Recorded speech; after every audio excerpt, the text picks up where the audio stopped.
이 보배로운 나의 존재입니다. 여러분 자신을 얼마나 보배로운 존재로 생각하고 있습니까? 여러분 부모님들에게는 여러분은 세상을 다 줘도 바꿀 수 없는 그러한 보배로운 존재일 것입니다.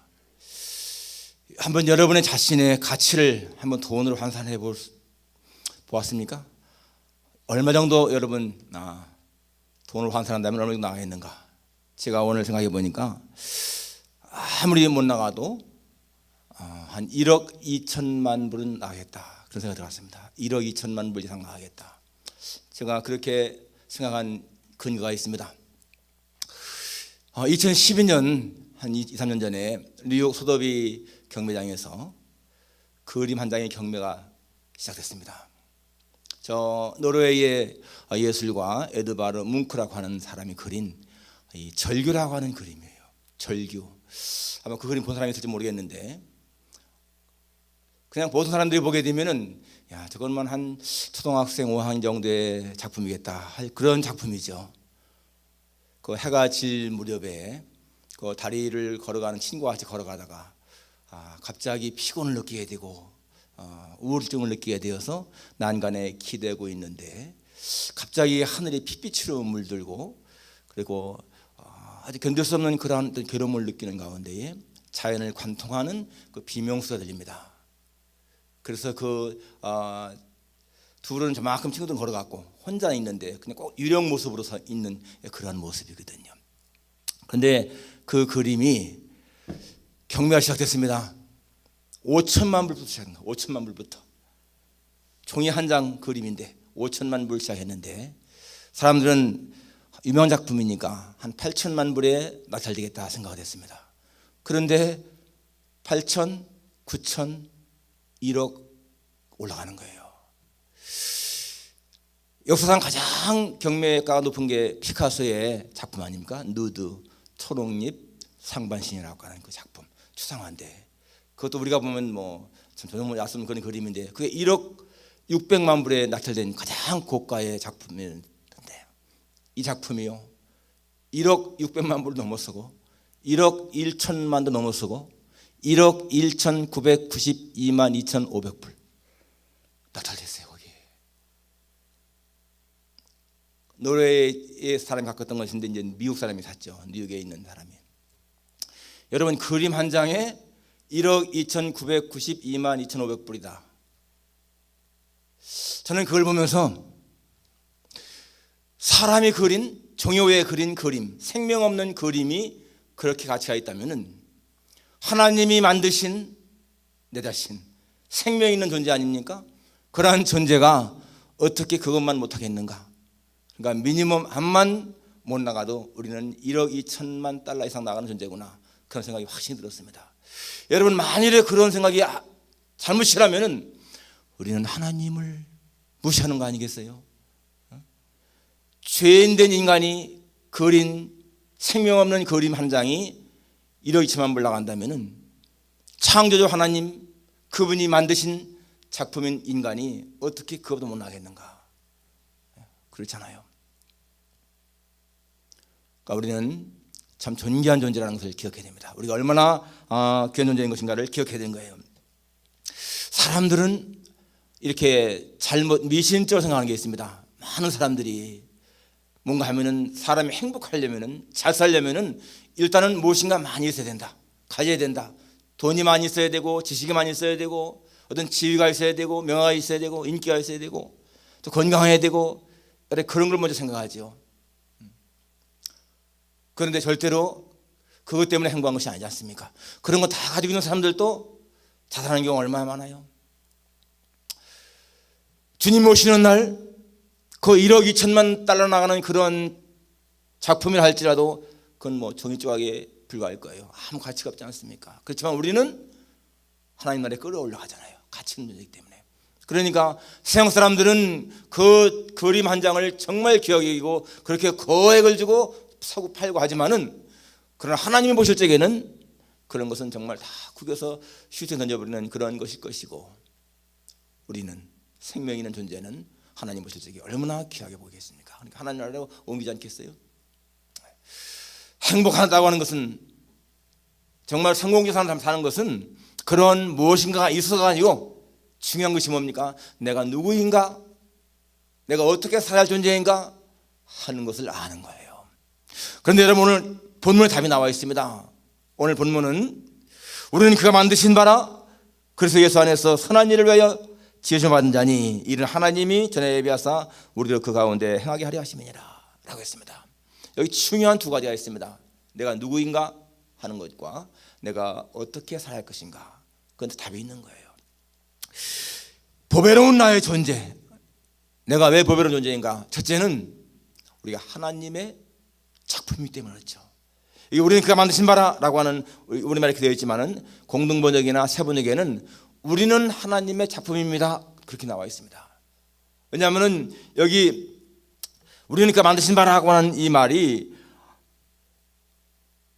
영어 성경에 보니까 워크맨십이죠. 워크맨십. 그 말은 솜씨, 작품 그런 말인 것입니다. 그리고 원래 이 히브리 말, 헬라 말 포이에마라고 하는 말도 마찬가지로 작품, 솜씨를 가리키는 거예요. 포이에마, 우리 하나님의 포이에마다. 그분의 작품이다 그거예요. 여러분, 작품과 상품의 차이가 뭡니까? 상품은 대량 생산하지 않아요? 기계에다가 막 뽑아내는 겁니다. 상품은. 작품은 대량 생산이 아니에요. 그건 하나하나 만드는 거잖아요. 그러니까 우리는 그냥 아무렇게나 만들어진 그러한 대량 생산품이 아니라는 겁니다. 우리는 진품을 본따 만든 짝퉁이 아니라는 거예요. 우리 한 사람 한 사람은 하나님이 만드신 진품, 하나님의 작품이라는 겁니다. 그래서 여러분, 이 상품과 작품은 차이가 뭡니까? 상품은 그냥 세월이 가면 더 가격이 떨어져 버리고, 그죠? 이 작품은 세월이 갈수록 더 가치가 올라가고 그러지 않습니까?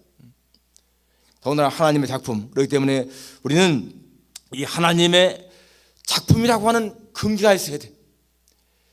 여러분, 상품을 보십시오. 똑같은 게 다 똑같이 나옵니다. 그런데 작품은 똑같은 게 없잖아요. 이 지구상에 70억의 인구가 있지만은 그 70억의 인구 가운데서 똑같은 존재가 하나도 없습니다. 다 다르다는 거예요. 하나님의 작품이라고 하는 증거 아니겠습니까? 다윗은 그렇게 말합니다. 시편 139편에서 주께서 내 심장을 지으시며 나의 모태에서 나를 지으셨나이다. 내가 주께 감사함은 나를 지으심이 너무나 기이하기 때문입니다. 여러분, 다윗은요, 내 어머니가 나를 만들었다 그러지 않습니다. 하나님이 나를 지었다. 하나님이 모태에서 나를 지었다 이렇게 말합니다. 우리가 어머니 뱃속에서 지어졌지만은 그 모태, 어머니 뱃속에 만드신 이가 하나님이시라는 거예요. 그것이 다윗의 고백인 것입니다. 다윗은 분명하게 창조가 누군 것인가를 아는 사람이죠. 어거스틴은 이런 말을 했습니다. 사람들은 높은 산, 넓은 들판, 그리고 거대한 바다, 또 굽이치는 파도, 우주 속의 태양과 별들을 보면서 감탄할 줄은 아는데 자신을 보면서는 감탄할 줄 모른다. 여러분, 사람, 이 몸이라고 하는 것은 이 우주 자연세계보다 훨씬 더 세밀하고 신비하고 정말 아주 묘한 존재 아닙니까? 우리 인체의 신비, 우리가 생각할 때마다 얼마나 귀한 겁니까? 내 심장이 60년 이상 동안 한 번도 쉬지 않고 뛰고 있다는 거, 이는 기적 같은 일이 아니겠어요? 우리가 무엇인가 바라볼 수 있다는 거요, 또 생각할 수 있다는 것, 사람의 전체를 바라보면 너무너무 신비한 것이잖아요. 우리는 하나님이 우리를 지으신 그러한 작품이라는 것을 우리가 기억하면서 정말 감사해야 됩니다. 동물도, 여러분, 동물도요, 이렇게 화를 낼 줄 알고, 동물도 배가 고프면 막 먹으려고 그러고, 또 슬픔을 울 줄도 알고 그럽니다. 눈물도 흘리고 그러잖아요, 동물들이. 근데 동물들이 사람과 다른 게 있잖아요. 동물들이 못하는 거. 동물들은 수치심을 못 느껴요. 그죠? 부끄러워할 줄 모릅니다. 동물들이 무슨 이렇게 부끄러워 가리는 게 없잖아요. 그리고 회개할 줄도 모르고 하나님도 모르잖아요. 누가 자기를 지었는지 생각도 못합니다. 우리 인간은 누가 우리를 지었는지 창조주를 기억하고 회개할 수 있는 그런 존재라는 것, 그렇지 않습니까? 그렇기 때문에 여러분, 자신을 절대로요 홀대하지 마십시오. 내 자신을 소중한 존재로 잘 대우하는 것 중요한 것입니다. 자신 있게 살라고 하는 그 책, 앤드류 매튜스 썼는데, 이 자신 있게 살라고 하는 책을 쓴 그 앤드류 매튜스는 그런 말을 했습니다. 사람이 자신을 사랑하는 방법을 배운다는 것은 위대한 사랑이다. 사람들은 다른 사람이 나를 존중해주고 잘 대해주기를 원한다면 먼저 자신이 자신을 그렇게 대해줘야 된다. 사람은 어떻게 걷는가에 따라서 말하는 것이 달라지고 무엇을 어떻게 입느냐에 따라서 느끼는 것이 다르다. 구멍 뚫린 속옷을 입으면서 어떻게 자신을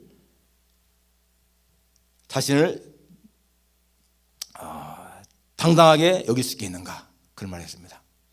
예, 구멍 뚫린 속옷, 아무도 안 본다고 해서 팬티 구멍 뚫린 걸 입으면서 어떻게 자신을 당당하게 여기느냐, 그 말입니다. 다른 사람은 모르는데 자기 몸이 느낀다는 거예요. 그렇게 그런 걸 잊게 되면은, 그러니까 자신이 그래, 너는 네 몸을 그렇게 대하는구나, 그렇게 한다는 것이잖아요. 여러분, 우리가요 어디 예치될 적에 참 내 마음에 맞는 그 헤어스타일을 딱 하고 또 내 옷에 딱 맞는 옷을 입고 하면은 어떻습니까? 어디에 가도 당당하죠. 누구를 만나도 당당합니다. 그런데 내가 봐도 이 옷이 마음에 안 들고 머리 스타일도 마음에 안 들고요, 그러면 어떻습니까? 누구를 만나도 떳떳하지가 못해, 당당하지가 못해. 그래서 우리가 이렇게 몸을 좀 가꿀 줄 아는 거예요. 여러분들이 화장하는 거, 이것은 남을 위한 배려이면서 동시에 자신을 대하는 거예요. 자신을 존중해 주는 거예요. 여러분, 사람은 다른 사람에게 예절을 지키는 건 중요한데 다른 사람에게 예절 지키는 것만큼 자기에게 예절 지키는 건 중요한 것입니다. 자신을 예의 있게 대하는 것 중요한 거예요. 우리는 자신을 그렇게 대할 때에 하나님이 나를 만드신 자신을 그렇게 잘 대하는 것입니다. 자신을 무시하는 사람, 불쌍한 사람인 거죠. 여러분, 자신을 무시하는 사람은요, 자기를 지으신 하나님을 무시하는 거예요. 하나님이 나를 그렇게 정말 귀하게 그렇게 지었는데 자신을 무시한다, 그것은 나의 창조주 하나님을 무시하는 그런 행위인 것입니다. 그렇기 때문에 여러분, 우리는 자신을 존중할 줄 아는 것, 그게 중요한 거예요. 이 자존감 중요한 것입니다. 성경에 보면은 가난한 자를 학대하는 자는 그를 지으신 여호와를 멸시하는 자라, 그런 말씀 나오죠. 마찬가지입니다. 남을 멸시하는 거, 남을 비난하는 거, 이것은 큰 죄악인 거예요. 그 사람을 지은 하나님을 멸시하는 겁니다. 우리가 흑인들 보면서 야, 저 껌둥이, 저 까만해, 이런 말 쓰는 건 절대 안 좋은 거예요. 그것은 그 흑인을 지은 하나님을 멸시하는 행위거든요. 우리가 입술로다가 까만해, 검둥이, 그런 말 절대 쓰면 안 되는 거죠. 그냥 흑인으로 돼, 흑인이라고. 사람이 자기를 존중할 줄 아는 사람은 남도 존중합니다. 그냥 쉽게 남을 비난하고 남을 멸시하는 사람, 이 사람은 열등의식이 강한 사람인 거예요. 열등의식이 강한 사람, 자존감이 낮은 사람, 이 자존심이 낮은 사람인 거예요. 자존심이 낮은 사람이 있어요. 자존심이 좀 높아야 되는데 자존심이 낮다고 하는 것은 자기를 존중할 줄 모르는 사람인 거예요. 열등의식이 강한 거거든요. 그런데 여러분, 자존심이 높은 사람, 정말 자기를 존중할 줄 아는 사람은 남도 존중하고 남을 절대로 비난하거나 멸시하거나 그러지 않죠. 그리고 다른 사람과 자기를 비교하는 것, 여러분, 이 비교의식이라고 하는 것은 사탄이 우리를 파괴시키는 아주 가장 강력한 무기 아닙니까? 절대로 남과 비교하는 거, 이건 좋은 것이 아니라는 거예요. 저 사람과 저 사람 누가 더 예쁘냐, 누가 잘났느냐, 이런 것은 좋은 것이 아닙니다. 여러분, 베토벤과 모차르트 누가 더 훌륭합니까? 그건 비교할 대상이 아니라는 얘기예요. 베토벤은 베토벤대로, 모차르트는 모차르트대로 훌륭한 것이죠. 다 각자의 개성이 있는 것이지 누가 잘났고 못났느냐, 우열을 가리는 것은 절대로 아니라는 것입니다. 그렇기 때문에 우리는 누구를 대할지, 어떤 교회도 마찬가지고 개인도 마찬가지고 어느 것이 더 낫고 어느 것이 못하고 이런 것은 절대로 좋은 것이 아니라는 것입니다. 우리는 각자를 하나님이 나를 창조하신 하나님의 걸작품이다. 정말 하나님이 나를 창조하기 위해서 최선을 다해서 만드신 작품이다. 이러한 자부심이 있어야 돼요. 우리가 오늘 암송한 그 이사야 43장에 보면 뭐라고 합니까? 두려워하지 말라. 내가 너를 구속하였고 내가 너를 지명을 부르나니 너는 내 것이라. 이렇게 말해요. 내 것이라. 그러면서 5절에 가니까 네가 내 눈에 보배롭고 존귀하며 내가 너를 사랑하였은즉. 먼저 성경에는 내가 내 눈에 보배롭다. 여러분 하나님이 보실 적에 우리가 보배롭다는 얘기죠. 보배롭다, 존귀하다. 내가 너를 보배롭고 존귀하게 했다. 하나님 그렇게 말씀하지 않습니까? 자신을 하나님의 최상 작품으로 아는 사람, 그런 사람이 자신의 삶을 떳떳하게 사는 그런 사람인 것입니다. 두 번째, 보배로운 나의 존재. 하나님은 우리를 갖다 그렇게 작품으로 만들기만 한 것이 아니고 어떻게 살아야 할 것인가를 말씀하신 거예요. 오늘 본문에 뭐라고 했습니까? 우리가 만드신 바라 그리스도 예수 안에서 선한 일을 위하여 지으심을 받은 자니. 선한 일을 위해서 지으심 받았다. 그러니까 우리는 선하게 살아야 할 사람들이라는 것입니다. 여러분, 우리는 근데 예수님 밖에서는요 본질상 선할 수가 없어. 오늘 여기 뭐라고 나옵니까? 그리스도 예수 안에서 선한 일을 위해서 지으심 받았다. 그러니까 그리스도 예수 안에 있을 때만 선할 수가 있다는 것이죠. 예수님 밖에서는 우리는 본질이 본성이 이기적이고 악하게 되어 있습니다. 거북이하고 그 다음에 쏘는 게 뭐죠? 쏘는 거 전갈. 거북이하고 전갈이 강을 건너가게 되어 있어요. 그런데 거북이는 헤엄을 잘 치지만은 전갈은 헤엄을 못 치잖아요. 그래서 전갈이 거북이에 그랬습니다. 야, 나를 좀 내 등에 태워서 강을 같이 건너가자. 그러니까 거북이가 안 돼. 너는 무엇인가만 보기만 하면 쏘잖아. 강을 건너갈 적에 네가 내 등을 콱 찔러서 쏘게 되면 내가 죽을 텐데 그러면 내가 왜 널 업고 건너가겠니? 그러니까 전갈이 뭐라 하냐면요, 야, 거북아, 그렇지 않아. 내가 너를 쏘면은 네가 죽이면 나도 물에 빠져 죽는데 내가 왜 쏘겠니? 그러니까 나를 좀 업고 건너가자. 이 거북이가 들어보니까 맞는 얘기거든요. 아무리 전갈이 쏘길 좋아한다 하더라도 나를 쏘면은 자기도 물에 빠져 죽을 텐데 헤엄을 치니까 쏘겠습니까? 그러니까 끄덕끄덕하면서 업히라고 했어요. 그리고 이제 건너갑니다. 중간을 지나가는데 이 전갈이요 참을 수가 없는 거야. 이 전갈의 본성은 뭐예요? 하여튼 쏘는 것이니까. 거기다 갔는데요 전갈이 참지 못하고 거북이를 쏘았습니다. 그러니까 이 거북이가 물에 빠져 죽으면서 너 안 쏜다더니 왜 쏘았니? 그러니까 전갈도 물에 빠져 죽으면서 뭐라는지 아세요? 나도 모르겠어. 내가 안 쏘려고 그렇게 애를 썼는데 내 본성이 쏘는 것이기 때문에 어쩔 수가 없었어. 꼬르륵 하면서 죽었다는 거예요. 자기가 죽을 줄 알면서도 쏘는 거, 이게 왜 뭡니까? 본성이라는 얘기예요. 본성. 이 알코올 중독자들은 술 안 마시면 못 견디잖아요. 도박 중독자들 안 가면 못 견디잖아요. 예수님 밖에 있을 적에 우리는 마찬가지였습니다. 우리의 본성이 이기적이고 악한 존재들이었는데 예수님 안에서 고린도후서 5장 17절 말씀대로 이전 것은 지나갔으니 보라 새 것이 되었도다.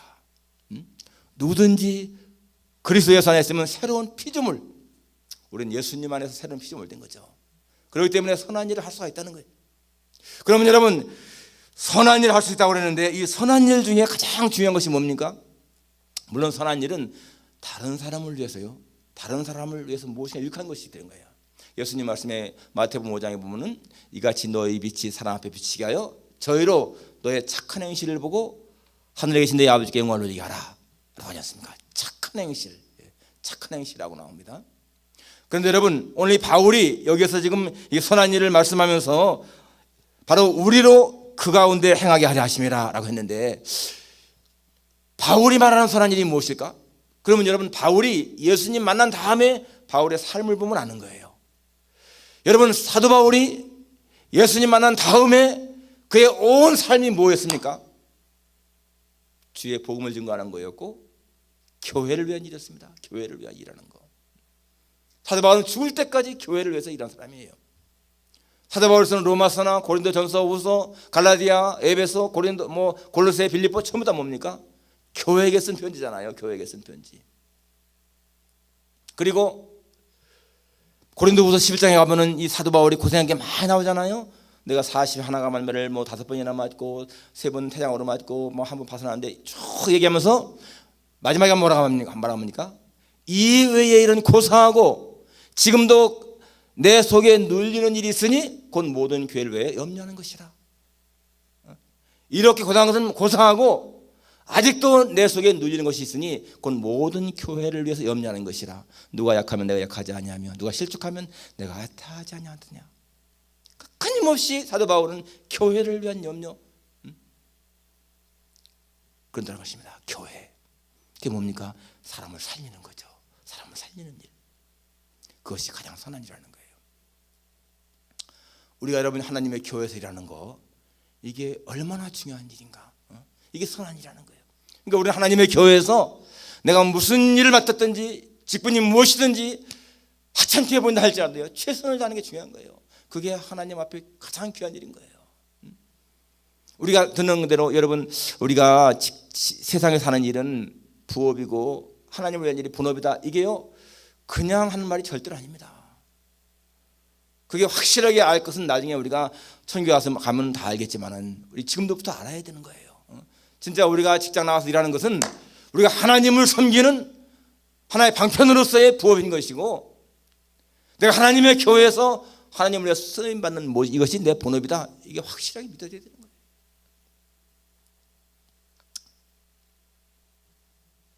그러니까 사도 바울은 그렇게 평생을 사고 난 다음에 뭐라고 고백합니까? 내가 선한 싸움을 싸우고 나의 달려갈 길을 마치고 믿음을 지켰으니 이제 후로는 나를 위하여 뭐가 예비됐다고요? 상급이 예비됐다. 사도 바울은 열심히 한 다음에 하나님의 상급을 기대했습니다. 예수님도 이 땅에 오셔서 하신 그 일, 마지막에 상급이 뭐였습니까? 하나님 보좌 우편에 앉으신 것이죠. 히브리 12장 2절에 보니까 믿음의 주요 또 온전케 하신 예수를 바라보자. 그는 그 앞에 있는 기쁨을 위하여 십자가를 참으사 부끄러움을 개의치 아니하시더니 하나님 보좌 우편에 앉으셨느니라. 여러분, 예수님이 하나님 보좌 우편에 앉으신 것이 하나님의 아들이기 때문에 당연히 앉으신 것이 아니라는 거예요. 그 앞에는 기쁨을 위해서, 그게 뭡니까? 상급이잖아요. 십자가를 참으사 부끄러움을 개의치 아니하시더니, 십자가의 고통을 당하시고 그걸 견뎠기 때문에 하나님 보좌 우편에 앉으신 상급을 받으신 거죠. 우리 모두가 다 선한 삶을 사는 거, 이건 뭡니까? 주님이 또 상급을 예배하신 상급 받는 거죠. 또 기억하시죠, 여러분? 우리들 자신은 절대로 그냥 이렇게 무가치한 존재가 아니다. 우리는 하나님의 작품으로, 하나님의 자녀로 정말 가치 있는 존재다. 돈으로 환산하자면 환산할 수 없는 그런 존재. 자신에 대한 정체성이 확실해야 사람은 어디 가나 당당할 수가 있습니다. 그러니까 우리는 어디 가든지 여러분 기죽을 필요가 하나 없는 거예요. 어디든지 당당하게 살아가야 되죠. 하나님의 자녀답게, 하나님의 작품답게 살아가야 할 사람들. 그리고 선한 일, 그 선한 일은 가장 중요한 것이 생명을 살리는 일, 교회를 위한 일, 하나님을 위한 일. 그렇게 살아가는 사람, 바로 보배롭고 존귀한 인생 살아가는 사람인 것을 믿으시기를 축원합니다. 기도하겠습니다. 거룩하신 아버지 하나님, 우리 자신들이 얼마나 보배롭고 존귀한 존재인 것인가 다시 한번 말씀을 듣고 깨닫습니다. 우리는 그가 만드신 바라, We are His workmanship. 우리는 하나님의 작품, 하나님의 걸작품이라는 사실을 믿습니다. 예수님 안에서 선한 일을 위해서 지으신 받은 사람이라는 것을 다시 한번 기억합니다. 아버지 하나님, 우리는 이 세상을 살아갈 때에 이러한 사실을 기억하며 언제나 당당하고